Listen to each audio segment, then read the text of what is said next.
Well, the Disney people were insistent that they wanted to be able to control the environment in which they would have the theme park and their total acreage. And in order to do this, they wanted to create cities and improvement districts, and this was entirely new to us. In fact, I think it was pretty new anywhere. And I think the county was taken aback at first. We wanted them here, but we were a little shaken by the degree of self-control that they wanted. In the negotiations, it became a little heated because we were trying to do this within a time frame. The legislation had to get to the legislature at the proper moment. It was a hard-fought negotiation over some of the terms of the legislation. They wanted it to suit the county commissioners, and ultimately I think it did. 3 proposed acts totaling 481 pages were presented to the legislators. I took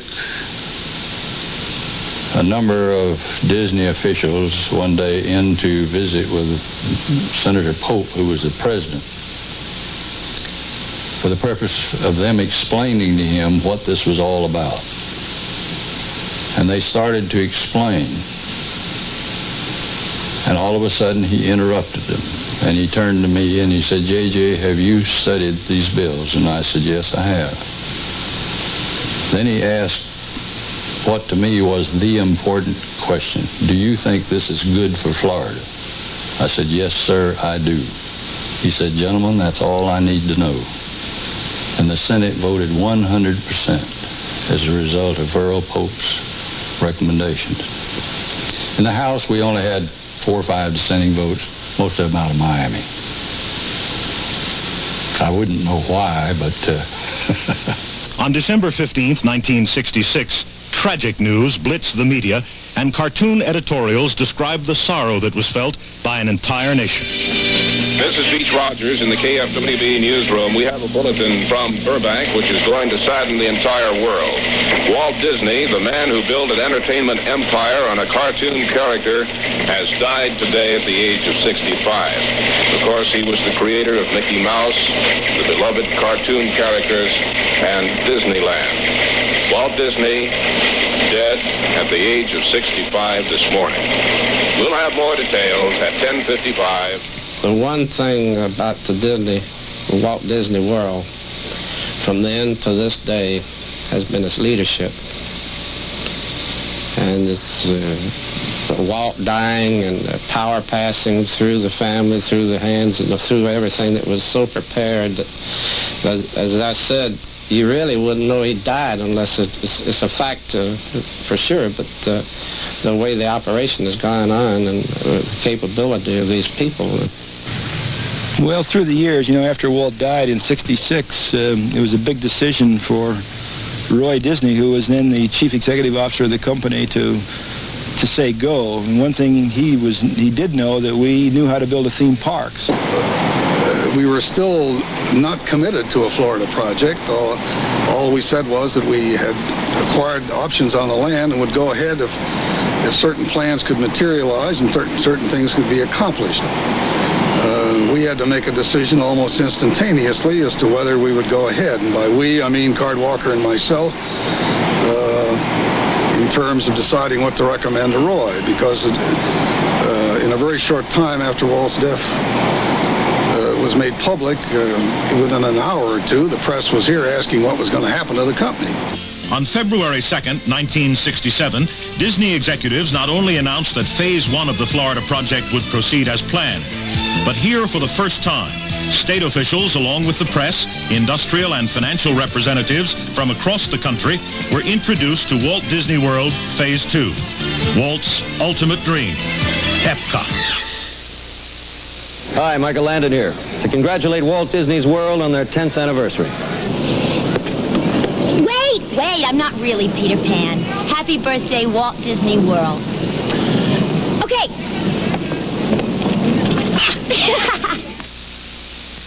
While the Lake Buena Vista Preview Center hosted over 1 million curious visitors, the world's biggest construction project was going full steam ahead just a few miles away. General Joe Potter and veteran Disney engineer Admiral Joe Fowler were at the helm. Well, of course, when you set a deadline and you're dealing in Earth, immediately the good Lord puts down a lot of rain.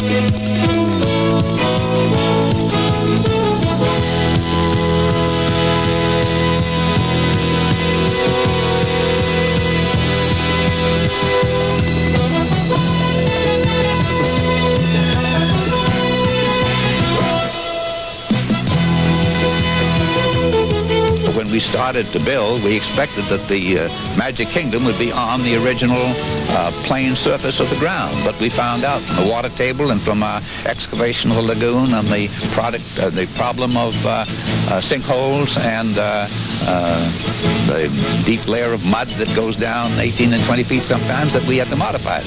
So we took the excavation for the lagoon and built up the surface of the park some 16 feet. And therefore, we put the underground in it, you know, for service and without any problem of underground water. 90% of my trouble was jurisdictional. Arguments among the various unions as to who would do what, because we had a lot of new things. Who'd ever built a monorail before? Was it the ironworkers or the millwrights or what have you?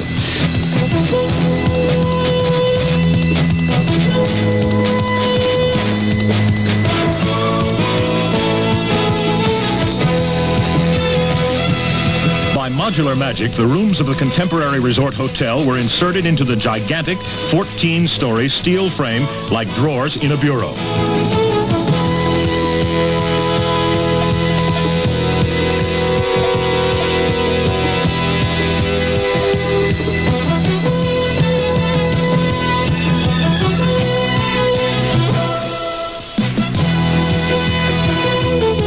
A steel frame was erected while 3 miles away, 492 units were assembled and outfitted.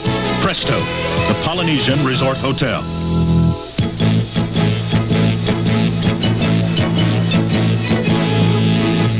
Enter locomotives from the Yucatan, monorails from Martin Marietta, boats from Tampa, a sky ride from Switzerland, a carousel from Detroit. The carousel framework was erected 2 inches off target. Tear it down and start again. Disney demanded perfection.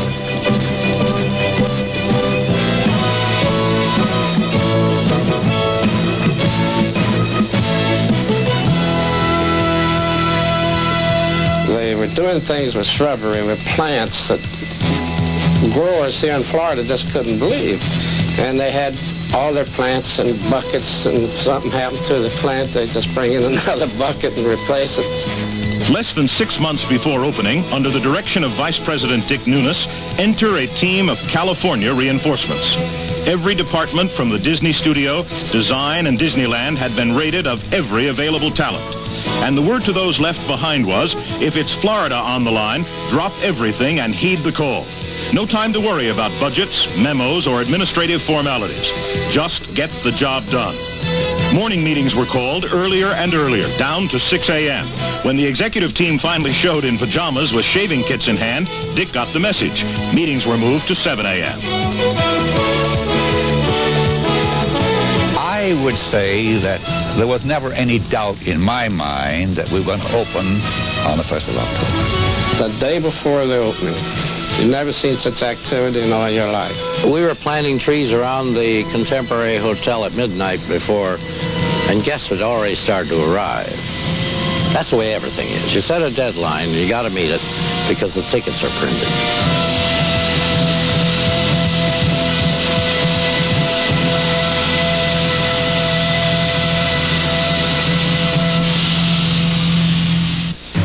An opening dedication ceremony for the 1,057-room Contemporary Resort Hotel came right on schedule.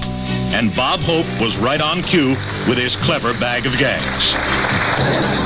But this is the biggest vacation complex entertainment in the world. And to think it all started with a gentle mouse, a bad-tempered duck, and 7 mixed-up dwarfs.